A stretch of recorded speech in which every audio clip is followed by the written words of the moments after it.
Hello, everyone. I just wanted to do a quick book review on When I Stop Talking, You'll Know I'm Dead by Jerry Weintraub. I just recently read this book and I think it's an excellent book.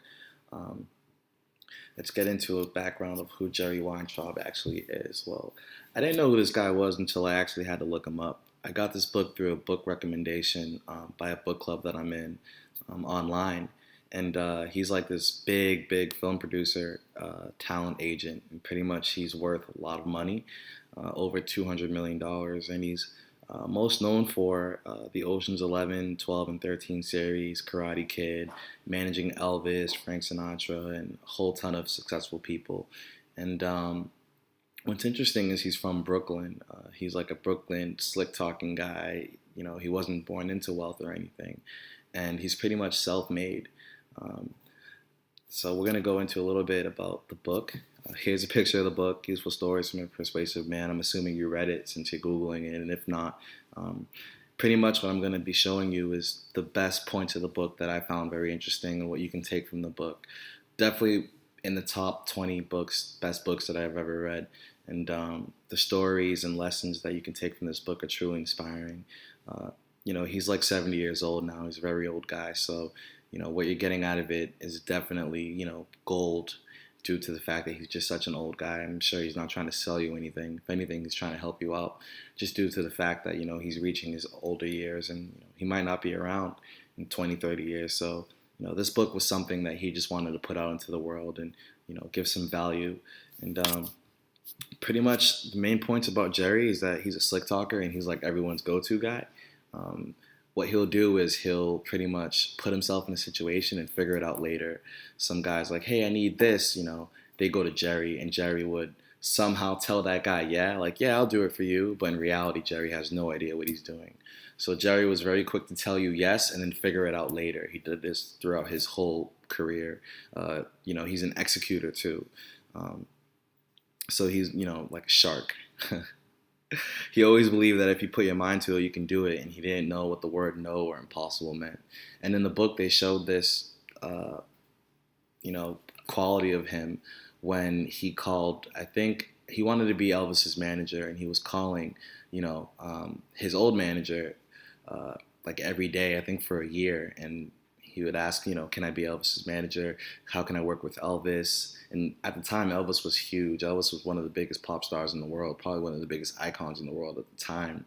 And the only way that Jerry can do this was if he wired the guy $1 million. The guy said, you know what? After like 7 months of Jerry calling every day, he said, you know what? All right. If you wire me $1 million by tomorrow, you'll be able to work with Elvis. I'll give you an opportunity, but you have to wire it by tomorrow morning or else.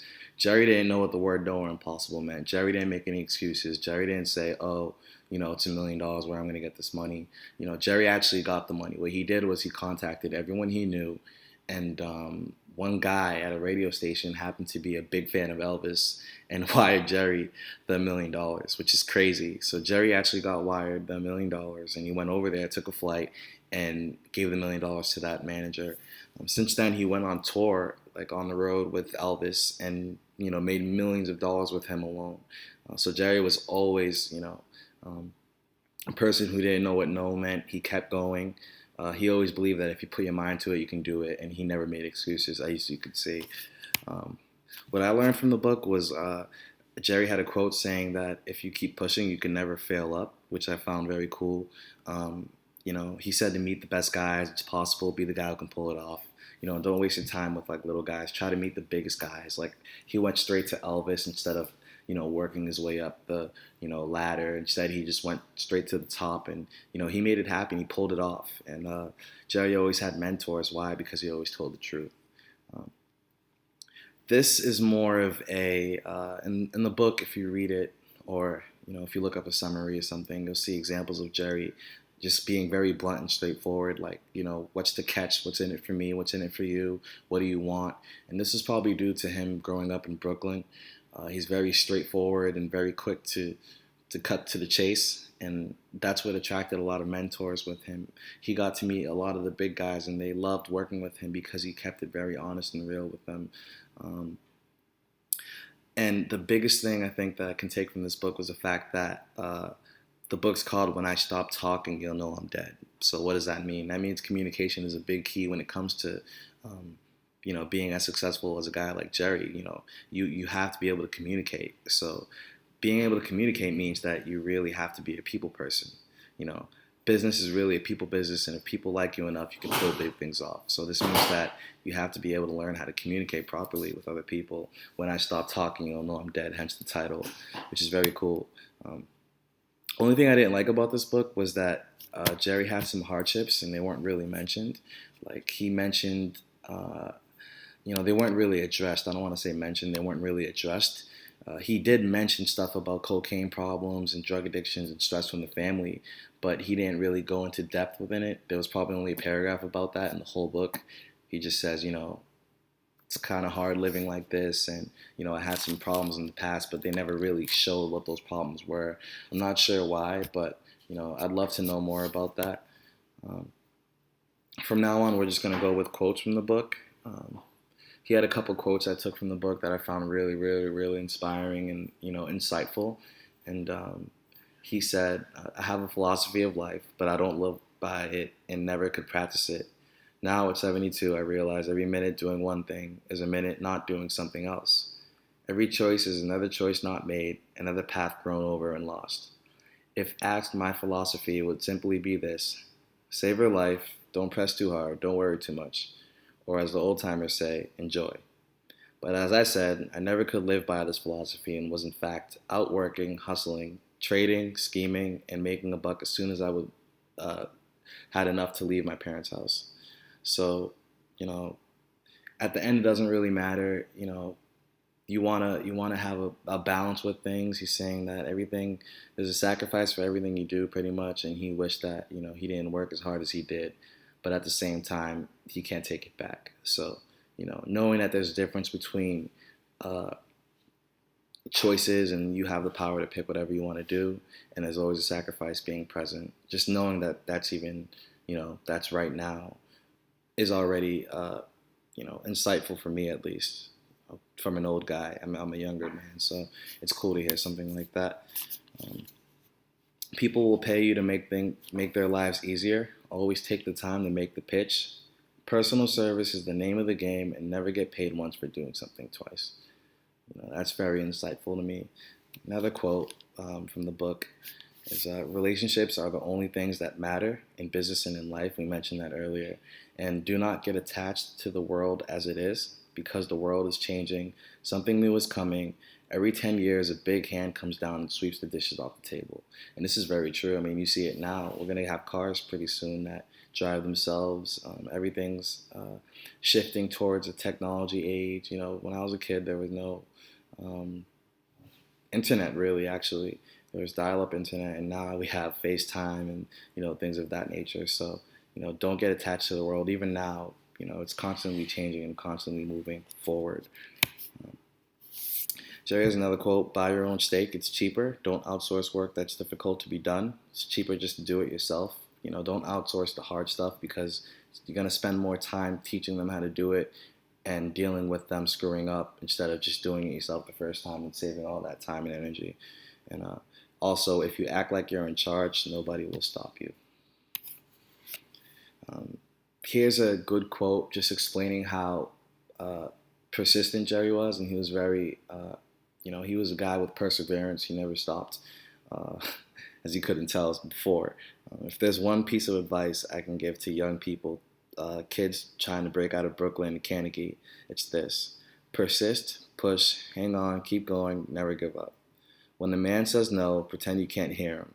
Look confused, stammer, say, "Huh?" Persistence, it's a cliche, but it happens to work. The person who makes it is the person who keeps going after everyone else has quit. This is more important than intelligence, pedigree, even connections. Be dogged.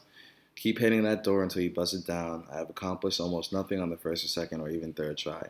The breakthrough usually comes late when everyone else has left the field. He has a couple more quotes too. It's better to be fair than loved in business, because they don't want you to take the money. They don't want you to take the money, but you have to take the money. There's something to be learned from this story. It shows us how even if you have the greatest script in the world, it won't work if the actors don't play their parts. Um, do it for me, and later on I will do something for you. Um, save face with other people, put other people first. If they have problems, let them handle it, and just, deal with it later. Uh, this was addressed many times throughout the book, and I found it very cool. Um, Sell, earn, invest, increase. So pretty much keep reinvesting your money. Uh, if it hasn't been done, it probably hasn't been tried, and you're going to make a lot of money. Do it yourself. Be in charge of your own destiny. Okay, it's cool. Um, Hold on, we're going to go in the last quotes here. Sorry about that. Okay. Um, he's saying, know what you're buying, which is very cool. Was I buying Nashville? No, I was buying Robert Ackman. I did not understand the script, but Ackman did, and it was Ackman was going to make the movie. So he's saying, look, you got to trust people, and buy people you trust, and buy people who know what they're talking about. Even if you have no idea what the hell they're talking about, if they're convicted and passionate and know what they're doing, hire them and just let them figure it out. Right? Work with the best people, and this last quote is kind of long, so I'm gonna skip it. All right. So the book ends with these two quotes, and these are probably the best quotes out of all the quotes I have. He's saying how, you know, uh, just see yourself as something bigger. You know what I mean? Don't really settle for less. See yourself as a bigger movement. Don't be selfish and try to hold on to things that aren't yours, material things. Even your body belongs to someone else in a sense, which means that, you come into it and you leave it. It's yours, but at the same time, everything that's yours goes away at the end, I guess, right? See yourself as something part of bigger that never dies. It's cool. The last quote is, as a great man said, you grow into the suit. You go in with the confidence and believe that something will happen, that the trick will work, that the backup will arrive with heavy guns. This is the way America has operated from the beginning. So this goes in with the quote that I mentioned earlier and the stories I mentioned earlier when Jerry would say, yeah, I'll do it, I have you. But in reality, he has no idea, no plan on how to do it, and he'll just figure it out. He'll innovate his way out of it. Instead of going in there with a plan, he'll go in there, say yes, figure it out, and then, do it later. He does this with Bobby Fischer, Frank Sinatra, with Elvis.